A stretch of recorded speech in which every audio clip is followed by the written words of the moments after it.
A veces la vida no tiene mucho sentido, o por lo menos de nuestra perspectiva, ¿no?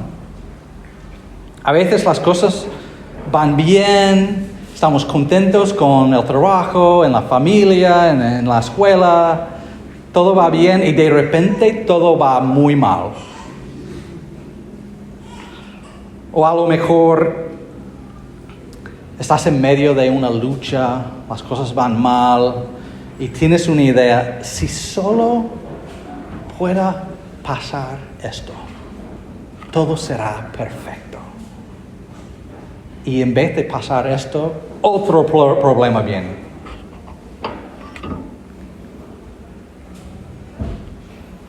Y es como, Dios, ¿qué haces? ¿Qué pasa aquí? No sé cómo interpretar lo que estoy viviendo. Creo que en alguna forma es lo que estaba viviendo el profeta Habacuc. Llevamos tiempo en este libro, ¿no? Y hemos escuchado capítulo 1. Habacuc ve problemas en el pueblo de Dios. Están viviendo en rebelión contra Dios, yendo a ídolos, otros dioses. Y ha pasado durante tiempo. Y Habacuc va a Dios. Dios, ¿cuánto tiempo más vas a esperar? Está muy mal por aquí, tienes que hacer algo. Y Dios responde, claro, tengo un plan. No lo vas a creer. Los babilonios, voy a dejarles entrar y conquistar a mi pueblo. Y Habacuc, Dios, ¿qué haces? ¿Estás loco? Tú eres mejor que esto, Dios. Esto no tiene ningún sentido. Los babilonios son horribles. No tienen ninguna piedad. Son malvados. ¿Y vas a dejar que ellos entren para conquistarnos? No entiendo, Dios. ¿Qué haces? Como he dicho antes, la vida no siempre tiene sentido a nuestra perspectiva. A veces la vida es demasiado para aguantar.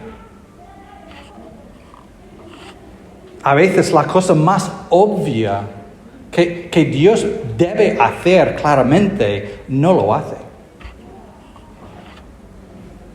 Y cuando estas cosas pasan, pensamos, Dios, ¿qué haces? A veces pienso en mis propias luchas con el pecado, con ansiedad, con otras personas.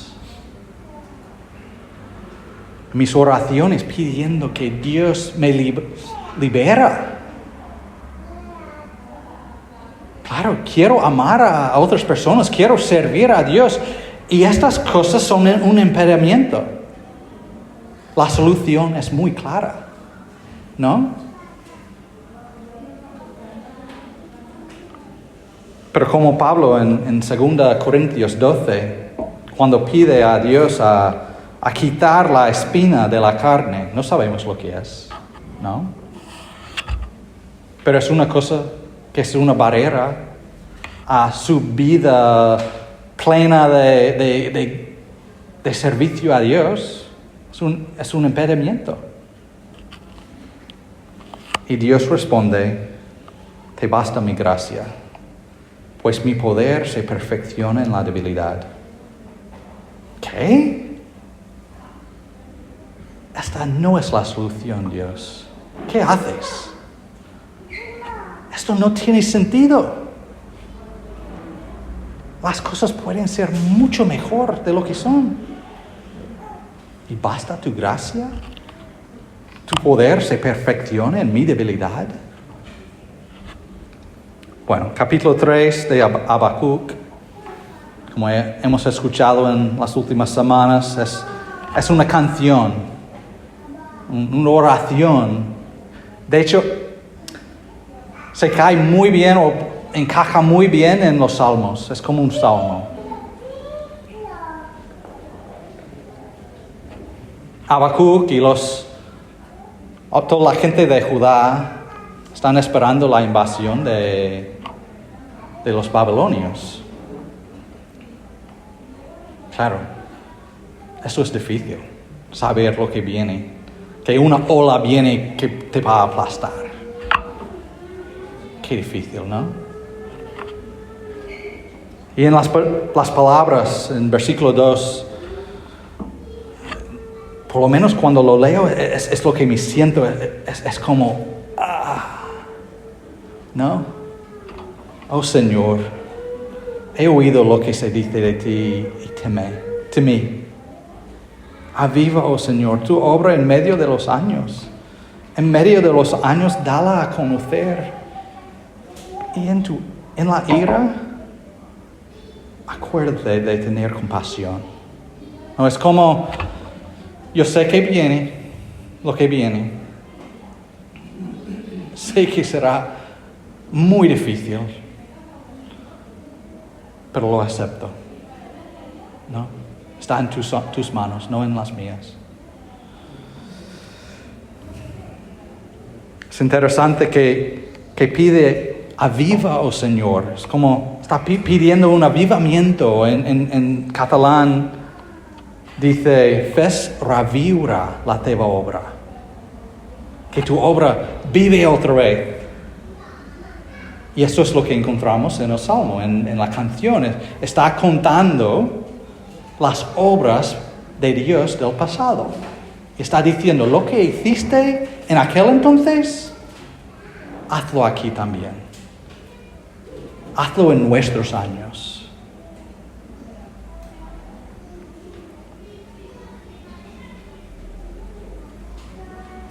La semana pasada Juan Pablo habló sobre la majestad de Dios en sus obras en el pasado, ¿no?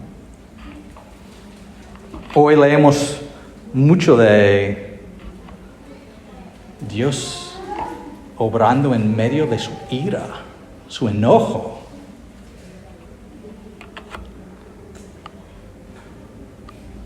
No es aleatorio, es muy concreto las obras que Habacuc está recontando. De hecho, las obras de Dios tienen un patrón. Luego vamos a hablar sobre el patrón.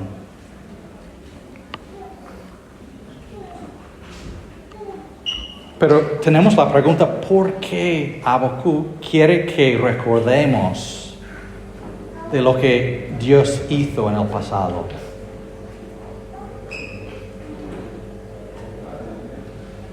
Porque si Dios obró de esta forma en el pasado, significa que va a obrar de la misma forma ahora y en el futuro.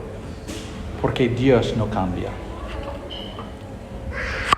Y de hecho, si podemos ver este patrón en el Antiguo Testamento, en Habacuc, podemos ver el patrón en nuestras vidas hoy.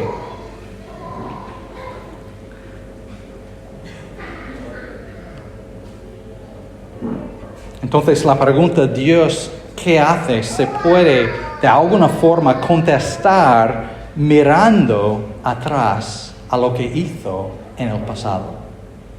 No sé si me explico. Y por eso tenemos que recordar. Vamos a empezar con la historia del Éxodo. Te explico por qué. En Habacuc 8, Habacuc empieza con preguntas. Dios, ¿estabas enojado con los ríos y con el mar?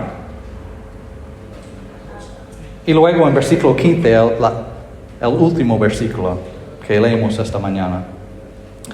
Marchaste por el mar con tus caballos en el oleaje de las inmensas aguas.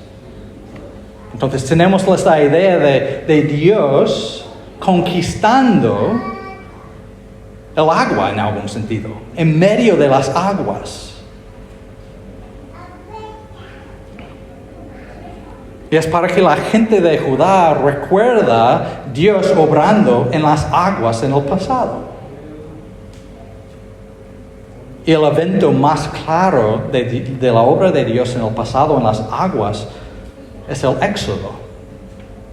Cuando Dios estaba salvando, rescatando a su pueblo de Egipto, y en camino los lleva por el Mar Rojo. El pueblo de Dios fueron esclavos en Egipto. No por pocos años, 400 años. Mucho sufrimiento, y el faraón se estaba volviendo cada vez más cruel con ellos. Estaba una situación imposible para ellos. Entonces, gritaban a Dios diciendo, ayúdanos. Y Dios responde levantando a Moisés. Y Moisés llevó al pueblo de salir de Egipto. Hay mucho más historia. Y en camino saliendo de Egipto llegan al Mar Rojo. ¿Cómo van a cruzar? Pero es peor. El faraón decide que va a perseguirles. Son 2 millones. Entonces, faraón atrás, Mar Rojo enfrente, es el fin. Pero no es el fin. Dios abre el mar y su pueblo cruce. Sin problema. Y cuando entra el ejército de faraón, Dios dice, cerrar. ¿No? Y conquista este ejército tan grande y poderoso. Es impresionante. Pero ahora tienen que pasar por el desierto. Eso le llamamos el desierto de transformación, de prueba. Y al final, Dios les lleva a la tierra prometida. Esto es lo que leemos en versículo 12, cuando dice sobre Dios, con indignación marchaste por la tierra, con ira hollaste las naciones. Dios abriendo camino para su pueblo a tener tierra, terreno, a vivir y vivir en paz. El patrón es esto. Dios libera su pueblo de esclavitud o opresión, les lleva por un tiempo de transformación y prueba, y luego les lleva a la tierra prometida con vida abundante. Este es el patrón de Dios. Pero tenemos un problema. El pueblo de Dios seguía en rebelión contra Dios. Siguen pecando, buscando ídolos. Entonces Dios permite que una nación, su enemigo, entre para conquistar o causar problemas, para que busquen a Dios, para que Dios pueda liberarles otra vez y llevarles por el desierto otra vez, para que puedan llegar a vida abundante otra vez. ¿Ves el patrón? Entonces, Habacuc está mirando su situación diciendo, ya sé dónde estamos ahora. El enemigo está entrando ahora. Pero luego Dios va a liberarnos de la opresión, va a salvarnos. Pero tenemos que pasar por este tiempo primero.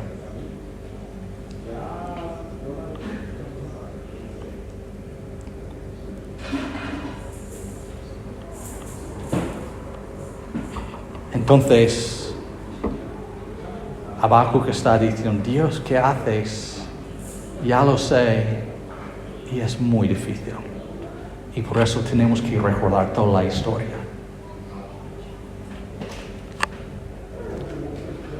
Y la otra cosa es cuando estamos viviendo en medio de la batalla y el sufrimiento, es difícil ver las cosas de 10,000 metros y ver toda la historia. Y por eso tenemos que recordar la historia de Dios en el pasado, ¿no? Es igual con nosotros. En medio de nuestras luchas es difícil recordar que estamos en una historia mucho más grande.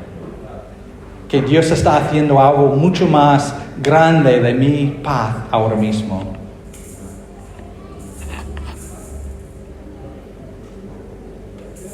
Entonces podemos encontrarnos en este patrón, ¿no? Y tenemos que confiar que Dios, que no cambia, va a seguir haciendo lo que siempre ha hecho en el pasado. Y por eso Habacuc dice en capítulo 2, 4, el justo por su fe vivirá.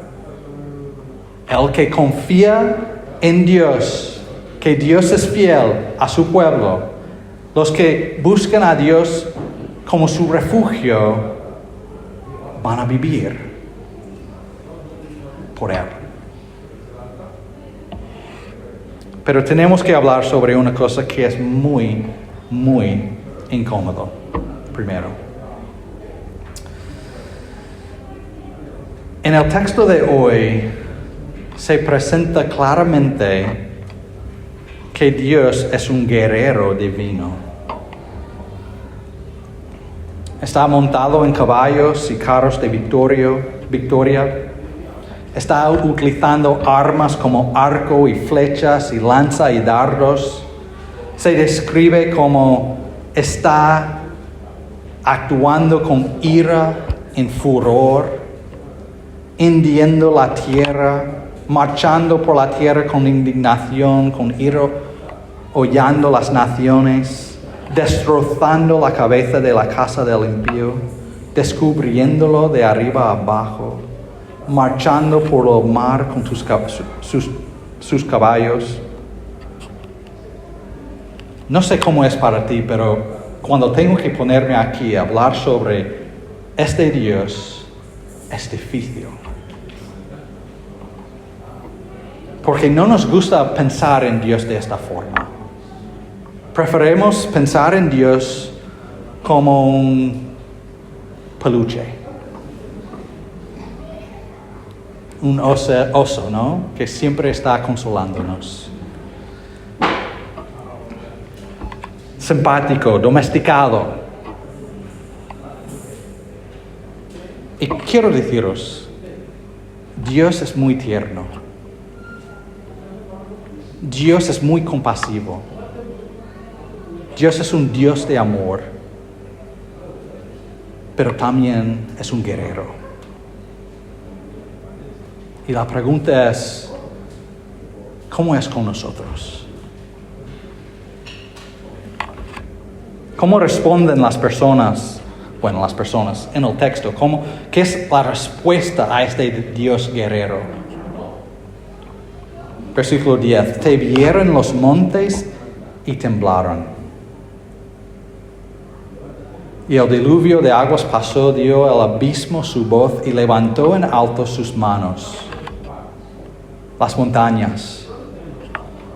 No sé si puedo pensar en algo más duro, sólido, duradero que las montañas. Han estado aquí miles de años y estarán miles de años si Dios no haga alguna cosa. Y están temblando. El abismo, hablando de las aguas, ¿cómo responden las aguas? Tenemos que recordar, en aquel tiempo pensando en el mar, estás pensando algo que representaba caos, peligro, algo fuera de control. Y las aguas dicen lo que digas tú. ¿No? Como alguien ante la policía. No hago nada, ¿no?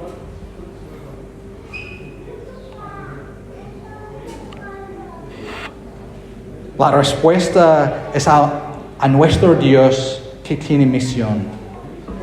Y su misión es doble. El juicio. Dios juzga a todas las personas y todas las naciones quien ha rebelado contra Él. Y salvación, misericordia. Está luchando para la salvación de su pueblo, para el bien de su pueblo. Es lo que vimos antes en este libro, ¿no? Habacuc está preocupado por el pueblo de Dios, cómo están viviendo en contra de Dios. Y Dios responde diciendo, tengo un plan. Voy a utilizar a Babilonia para disciplinar mi pueblo para su bien. Pero al final, Babilonia va a ser juzgado, condenado.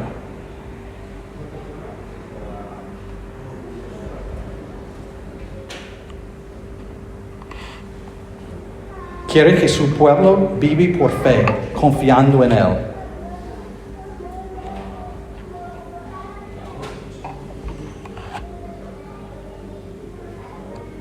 Tenemos que entender que Dios es el que juzga y el que salva. Nuestra única esperanza está en Él, que tiene todo el poder para condenarnos.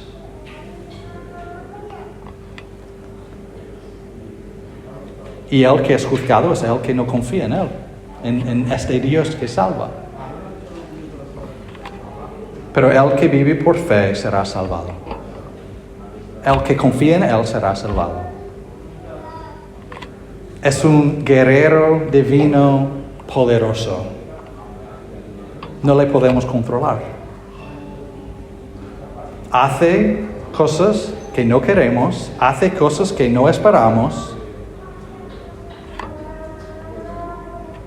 Siempre hace lo que le agrada. Y el que le agrada más es salvar a las personas que ponen su fe en Él.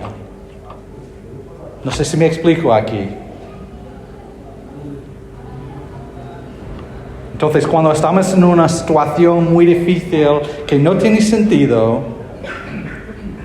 cuando Dios no responde a nuestras oraciones como pensamos que debe responder, cuando estamos con dolor y no sabemos qué hacer, tenemos que elegir qué hacer. O podemos confiar en Dios, quien es un guerrero fuerte, quien lucha para los que confían en Él, quien da vida a los que ponen su fe en Él, quien es un refugio para los cansados y un padre para los huérfanos. O podemos confiar en otra cosa. Podemos confiar que sabemos mejor. Podemos confiar que otra persona sabe mejor. Podemos confiar que la educación es la solución de todos los problemas del mundo. Podemos confiar en la tecnología. Podemos confiar en cualquier cosa. Pero tenemos que entender, si confiamos en algo que no es Dios, estamos poniendo nuestra fe en algo que al final nos va a destruir.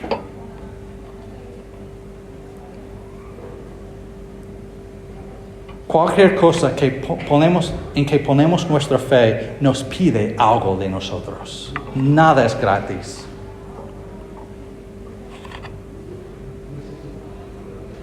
Pero nuestra única esperanza está en Cristo, en Dios mismo.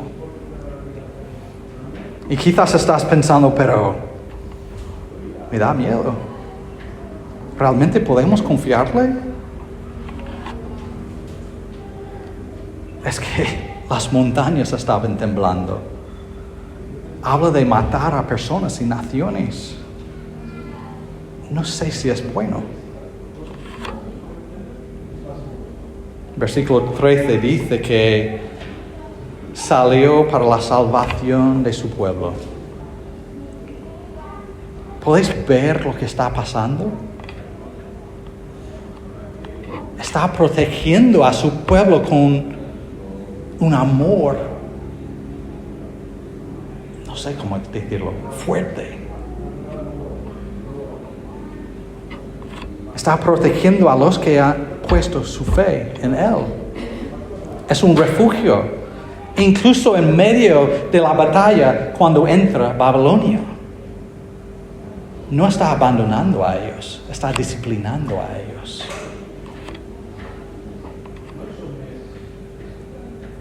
Es diferente para Babilonia.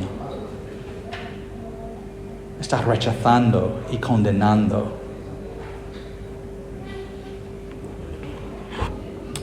Vale, volvemos al tema del éxodo.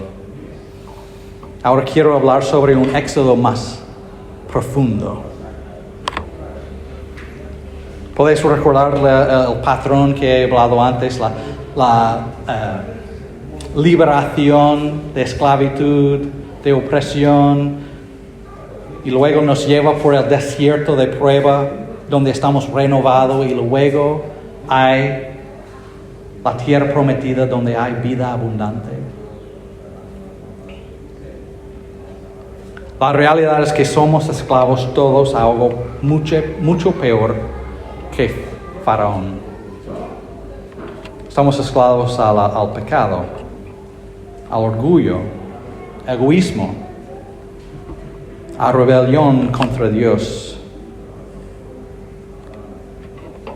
Pero Dios ha levantado otro Moisés para liberarnos. Un Moisés mejor, el Hijo de Dios, Jesucristo. Él entró en el caos de nuestro mundo para luchar en la batalla que no podemos ganar. Ha venido para liberarnos de la esclavitud al pecado. Esto es el éxodo más profundo.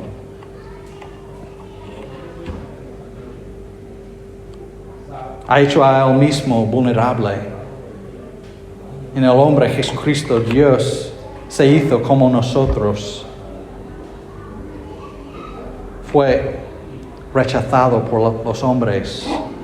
Dejó que ellos le colgaran en una cruz, clavado por su carne.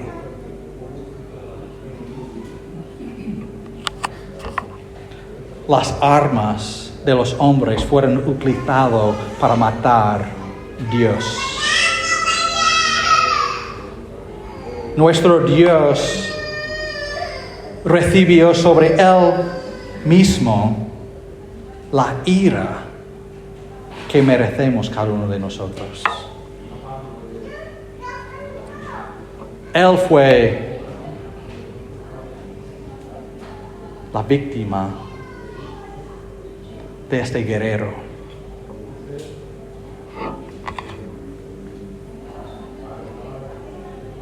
En el libro de Apocalipsis se presenta a Jesús como un león y una oveja. Como he dicho antes, nos gusta esta idea de una oveja, ¿no? Suave, cariñoso. Eso es nuestro Jesús. La Biblia lo dice. Tierno, compasivo, pero también es un león. Y para ser tierno con nosotros, tiene que ser león con otros. Para ser justo, tiene que condenar al pecado. O en su propio cuerpo, o en las personas que quieren seguir su propio camino. No quieren poner su fe en Él. Quieren recibir lo que ellos merecen. No quiero recibir lo que merezco yo. Quiero recibir lo que merece Cristo. Nuestro Dios, el que alabamos, no es solo un juez, también es un Padre amoroso. Es los dos. Y estamos llamados a vivir por la fe, confiar en Él Y creo que es lo que encontramos en Habacuc. Ve maldad por todos lados. Escucha los planes de Dios sobre cómo Dios va a tratar la maldad en su día. Y es como, ¿qué? ¿Qué haces, Dios? Pero en este salmo, esta canción, escuchamos a Habacuc recordando de cómo Dios obró en el pasado con Faraón, con el pueblo de Dios, y está esperando. La entrada de Babilonia no es el fin de la historia.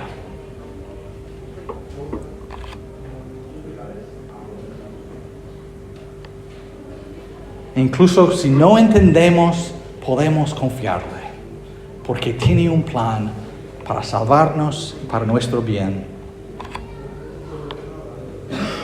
Piensen eso, en Mateo 16, Pedro confiesa que Jesús es el Cristo, es el Mesías, el esperado de Dios, ¿no? Y unos versículos después, Jesús está contando a los discípulos: tengo que ir a Jerusalén. Los hombres me van a maltratar, matar y voy a resucitar de la muerte. Y Pedro es como, ¿qué? ¿Qué estás pensando? Es una locura. No es la solución que necesitamos. Es una idea horrible. Nunca morirás. ¿Qué haces, Dios? Porque no tiene sentido que nuestro Salvador va a morir en una cruz. Dios, no puedes permitir que personas pecadores, te maten. Es horrible. Pero la realidad, si Cristo no sufre, ninguno de nosotros tenemos esperanza. En este mundo, ni en la eternidad.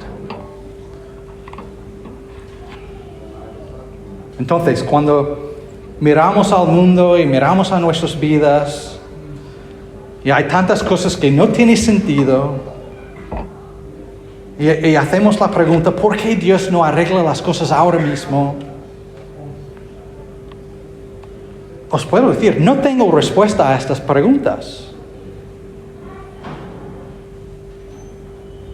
Pero eso lo sé, que Dios siempre ha sido justo.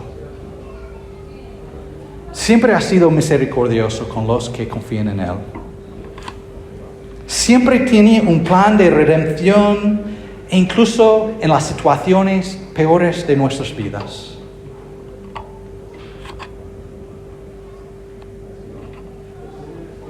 Su amor para el mundo y nosotros fue tan fuerte que Él vino para sufrir para nosotros.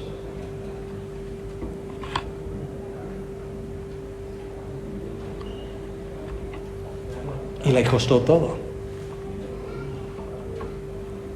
No solo es un Dios que juzga y condena y causa juicio a los demás.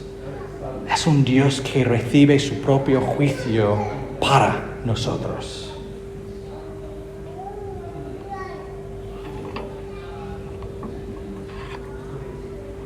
Dios está obrando en formas en que no podemos imaginar. Está haciendo cosas que no tienen sentido desde nuestra perspectiva. Pero Él es Dios y no lo somos nosotros. Su perspectiva es mucho más grande que la nuestra. Y es mucho más fiable que nosotros mismos.